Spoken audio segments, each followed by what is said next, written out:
Last video में हम लोगों ने देखा था कि ऑक्टल नंबर्स को बाइनरी नंबर में कैसे चेंज करते हैं जब पॉइंट नहीं होता है। आज हम देखेंगे कि ऑक्टल नंबर को बाइनरी नंबर में चेंज करेंगे जब दशमलव लगा होता है। ठीक है, जैसे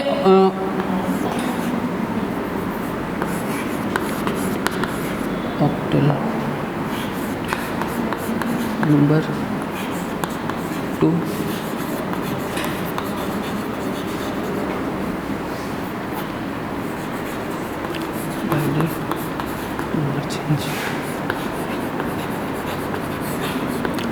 ठीक, तो पहले देखते हैं कि कोई ऑक्टल नंबर लेते हैं जिसमें पॉइंट लगा हुआ हो, उसको बाइनरी नंबर में कैसे चेंज करते हैं। ठीक, जैसे कोई नंबर ले लेते हैं 7.3, 71.3 लिया, ये ऑक्टल नंबर है और इसको बाइनरी नंबर में कैसे चेंज किया जाता है। ठीक, तो अभी लास्ट वीडियो में हमने देखा था कि इसको हम पहले सारणी एक बना लेते हैं, एक टेबल बना लेते हैं जिसमें हम ऑक्टल नंबर को बाइनरी नंबर में कन्वर्ट करते हैं, बनाया था। ठीक, तो सबसे पहले देखते हैं जिसको इसका बेस कितना 8 होता है और बाइनरी नंबर का बेस 2 होता है। तो मैंने पहले 8 को 2 से डिवाइड किया, 4 आया, तो इस तरीके से एक टेबल बना हुआ था, वही टेबल फिर से बना लेते हैं।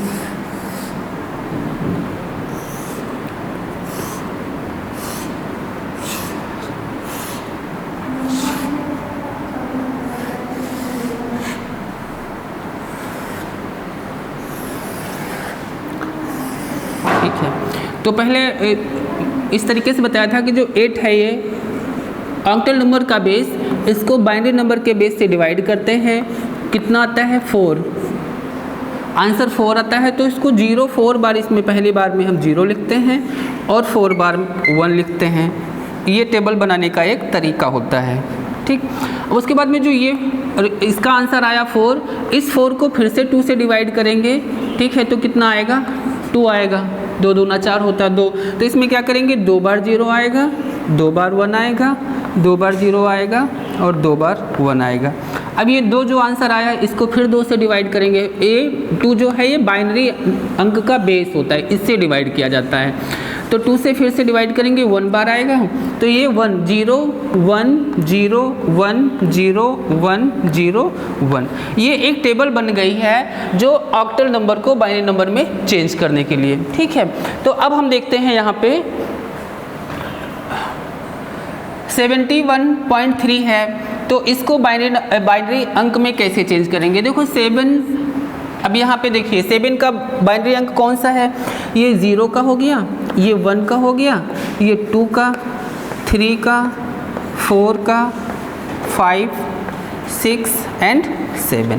अब देखिए सबसे पहले 7 है, तो 7 का बाइनरी अंक कितना है 3 बार 1। ठीक, तो ये हो गया 1 1 1। उसके बाद में 1 है, तो 1 का बाइनरी अंक कितना होता है, देखिए यहाँ से 0 0 1। ठीक, तो 0 0 1, ये इसका 1 का बाइनरी अंक हो गया। उसके बाद में आया 3 का बाइनरी अंक यहाँ से देख लेते हैं 1 0 1 1, तो ये हो गया 3 0 1 1। इस तरीके से हम लिख लिए।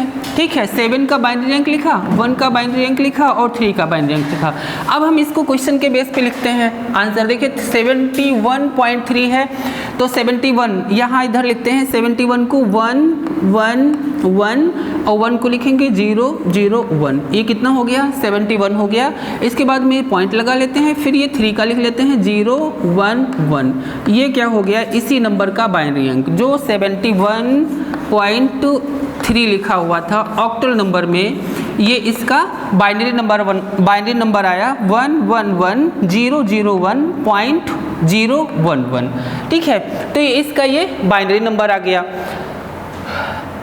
तो इस टेबल के माध्यम से, अगर टेबल बाई चांस हम बनाना नहीं जानते, हमें नहीं पता टेबल कैसे बनता है, तो हम डायरेक्ट इसको चेंज कर सकते हैं। जैसे 7 है, ये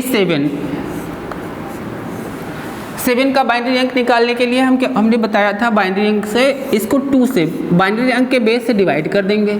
ठीक है, 2 से डिवाइड किया, कितना आया 3, 2 3 जा 6 होता है, 1 रिमाइंडर बचता है, तो 1 इसके सामने रिमाइंडर लिख देंगे। फिर 2 से इसको डिवाइड करेंगे, 2 1 जा 2 होता है और 1 रिमाइंडर हो गया। तो क्या करेंगे, इसको ये नीचे से ऊपर की तरफ लिख देंगे। तो जो 7 का बाइनरी नंबर आया वो 1 1 1, 7 का बाइनरी नंबर ये आ गया। ठीक है, उसके बाद में हम 1 का देखते हैं। 1 का तो 1 ही रहता है। ठीक है, 1 का 1 रहता है, लेकिन इसमें जब ऑक्टल नंबर होता है उसमें एक कंडीशन होती है, जो ऑक्टल नंबर का बाइनरी नंबर होता है उसमें 3 नंबर का पेयर होना चाहिए, 3 अंक होने चाहिए। अब यहाँ पे 0 है, यहाँ पे 1 है केवल, तो 1 जो है ऑक्टल नंबर में 1 का बाइनरी 1 नहीं होगा। इसका क्या करेंगे, इसका 3 अंकों का पेयर होना चाहिए। तो इसके पहले देखो 1 लिखा है, अगर हम आगे 0 लगा देंगे तो नंबर चेंज हो जाएगा। तो ये कितना हो जाएगा 1 2 4, ये तो ये आगे अगर हम 0 लगा देते हैं तो ये कितना हो जाएगा 4 हो जाएगा। तो 1 का 1 रहने के लिए हम पीछे कितने भी 0 लगा दें तो उसकी वैल्यू 1 ही रहेगी। तो ये 7 का 1 1 1 आ गया, और 1 को जब चेंज करेंगे तो 0 0 1 आ गया। ठीक है, अब 3 यहाँ पर था, 3 को हम चेंज कर ले रहे हैं। 3 को फिर आप 2 से डिवाइड कर दीजिए, 2 1 जा 2 आएगा और 1 रिमाइंडर हो गया। अब देखो 3 का जो बाइनरी नंबर आया वो 1 और 1 आया, लेकिन यहाँ पे कंडीशन यह है कि जब ऑक्टल नंबर को बाइनरी में चेंज करते हैं तो 3 अंक का पेयर होना चाहिए, लेकिन यहाँ पे 2 हैं तो 3 अंक लाने के लिए हम इसके आगे 0 लगा देंगे। ठीक है, तो अगर हम सारणी इस टाइप का टेबल नहीं बना पा रहे हैं तो हम इस तरीके से भी अलग अलग नंबर को ऑक्टल नंबर को अलग अलग बाइनरी में चेंज करके भी हम निकाल सकते हैं। ठीक, अब उसके बाद में अब हम देखते हैं कि बाइनरी नंबर को ऑक्टल नंबर में कैसे चेंज किया जाता है। ठीक है,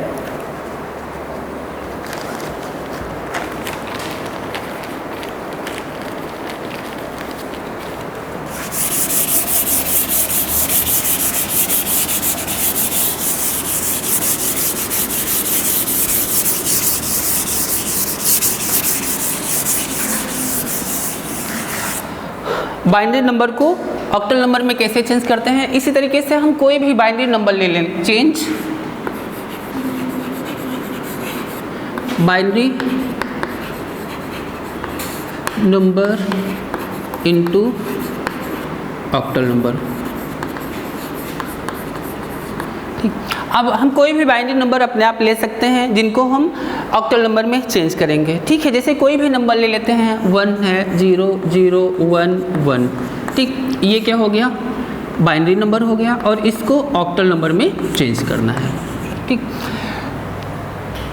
बाइनरी नंबर को ऑक्टल में चेंज करना है। कैसे चेंज करते हैं, देखिए एक तरीका हमने बताया, एक रूल होता है कि जब हम बाइनरी नंबर को ऑक्टल में चेंज करते हैं तो बाइनरी नंबर का 3 अंक का पेयर होना चाहिए, और जब ऑक्टल नंबर को बाइनरी में चेंज करते हैं तब भी बाइनरी के जो अंक होते हैं उनका 3 नंबर का पेयर होना चाहिए। तो देखिए यहाँ पे 1 0 0 1 1 लिखा हुआ है।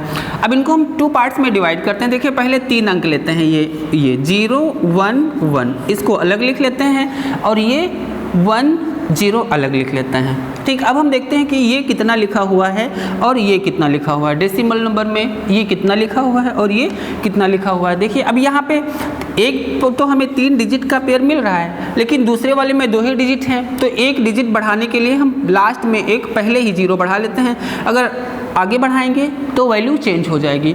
ठीक है, तो 0 बढ़ाने का एक तरीका होता है कि 0 बढ़ा भी लें और वैल्यू भी ना चेंज हो, तो हम पहले 0 लिखते हैं, उसके बाद में वो अंक लिखा होता है जो वो रख लेते हैं। ठीक, अब देखिए अब ये एक हमारा पेयर बन गया 0 1 0, दूसरा पेयर बन गया 0 1 1। ठीक, तो अब हम पहले इसको हम इस टेबल के माध्यम से देखते हैं कि कौन कौन सा अंक लिखा हुआ है। देखिए पहले लिखा हुआ है 1 0 1। अब इस टेबल में देखते हैं 0 1 0 कहाँ पे है। देखो 0 1 0, ये कितना लिखा है 2। ठीक, 0 1 1 देखते हैं। अब देखो 0 1 1, ये लिखा है 3। ठीक, तो 0 1 1 3 हो गया और 0 1 0 2 हो गया। ठीक, तो अब ये जो बाइनरी नंबर लिखा हुआ है, ये बाइनरी नंबर लिखा हुआ है, इसका ऑक्टल नंबर कितना हो गया 2 3, मतलब 23, ये ऑक्टल नंबर हो गया। ठीक, ये तो आपने देखा कि ये टेबल बना हुआ था, इससे मैंने डायरेक्ट ही लिख लिया। ठीक, अगर हम टेबल ना बना हो और ऐसे ही हम निकालना चाहें तब क्या करेंगे। देखिए तो पहले हम इसको इसी पेयर में 2 टुकड़ों में, या जितने अंक होते हैं जितने डिजिट होते हैं उनको उसी बेस पे उतने टुकड़े बना लेते हैं। तो पहला एक टुकड़ा बना 0 1 1 का, दूसरा 1 0, और हमने 0 पहले लगा लिया। ठीक, तो इसको अगर हम चेंज करना चाहें तो 0 1 1 है। ठीक, इसको अगर हम डेसिमल में चेंज करें तो क्या होता है 0, पहले इस 0 को लिखेंगे इंटू 2, प्लस फिर ये वाला 1 आएगा इंटू 2 और प्लस ये वाला 1 आएगा 1 इंटू 2। अब फिर पावर लगाते हैं इधर 0 1 2, ये पावर हो गई। अब इसको सॉल्व कर लेते हैं, ठीक है। तो ये 2 की पावर 0 वैल्यू 1 आएगी, अब 1 से मल्टीप्लाई करेंगे तभी कितना आएगा 1 आएगा, प्लस 2 1 जा 2 आया, 2 को 1 से मल्टीप्लाई किया तो ये 2 आ गया। अब यहाँ पे देखिए 4 आ जाएगा, लेकिन जब 0 से मल्टीप्लाई करेंगे तो ये 0 हो जाएगा। अब इन नंबर्स को जोड़ लेंगे तो कितना 2 + 1 = 3 आ गया, ठीक है। तो देखो इसकी वैल्यू 3 आ गई, इस तरीके से चेंज किया। अब ये आया, इसको चेंज कर लेते हैं 0 × 2 प्लस 1 × 2 प्लस 0 × 2, ठीक है। इस 0 को यहाँ लिख लिया, ये 1 यहाँ पे आ गया और ये 0 यहाँ पे आ गया। अब इसको फिर पावर लगा के सॉल्व करते हैं 0 1 2। अब ये 2 की पावर 0 वैल्यू 1 आएगी, जो 1 को 0 से मल्टीप्लाई करेंगे तो ये 0 हो जाएगा, ठीक। 2 1 जा 2, ठीक, 2 आया, 2 को 1 से मल्टीप्लाई करेंगे तो यहाँ पे 2 आ जाएगा और ये 2 2 जा 4 हो जाएगा, लेकिन जब 0 से मल्टीप्लाई करेंगे तो ये भी 0 हो जाएगा। तो ये कितना आ गया, ये हो गया 2, ठीक है। तो इसकी वैल्यू हमने इस तरीके से भी चेंज कर ली कि 0 1 1 = 3 हो गया और 0 1 0 = 2 हो गया। तो दोनों तरीके से हमने देखा कि अगर टेबल बना हुआ है तो टेबल से तो डायरेक्ट ही लिख लेते हैं, अगर बाय चांस हमको टेबल बनाना नहीं आया, नहीं बना पाए, तो हम इसको ऐसे कन्वर्ट कर सकते हैं, ठीक है। तो अब ये हो गया बाइनरी नंबर से ऑक्टल नंबर में चेंज करना, ठीक है। उसके बाद में देखते हैं जब बाइनरी अंक में भी 0 पॉइंट लगा होता है तब ऑक्टल में कैसे चेंज करते हैं, ठीक है, देख लेते हैं।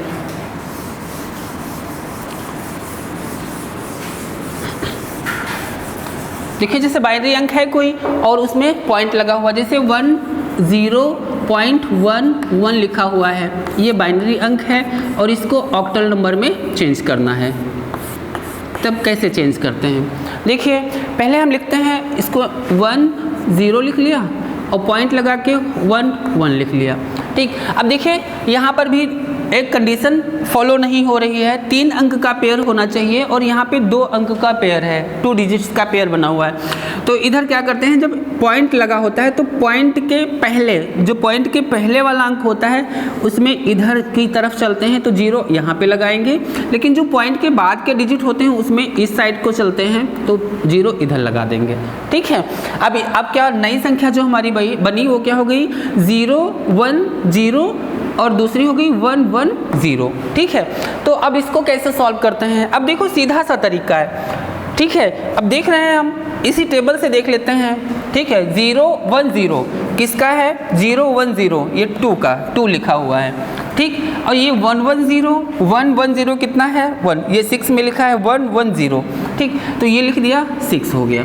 तो ये जो हमारा बाइनरी अंक है 10.11, ये जो बाइनरी अंक है इसका जो ऑक्टल नंबर आया तो कितना आया 2.6, ये इसका क्या हो गया ऑक्टल नंबर हो गया, ठीक है। तो आप यहाँ से देख लिया, यहाँ से लिख करके टेबल से देख के मैं लिख लिया, और सेम कंडीशन यहाँ पर भी अप्लाई होती है कि अगर हम इसको टेबल से ना देखें तो डायरेक्ट भी इसको इस नंबर्स को चेंज कर सकते हैं। देखिए 1 × 2 प्लस 1 × 2 प्लस 0 × 2 पावर 0 1 2, ये हो जाएगा 0, ये हो जाएगा 2 और ये हो जाएगा 4, ठीक है। 0 की पावर, जब किसी नंबर की पावर 0 होती है तो उसकी वैल्यू 1 होती है और जब 1 को 0 से मल्टीप्लाई करेंगे तो 0 आ जाएगा।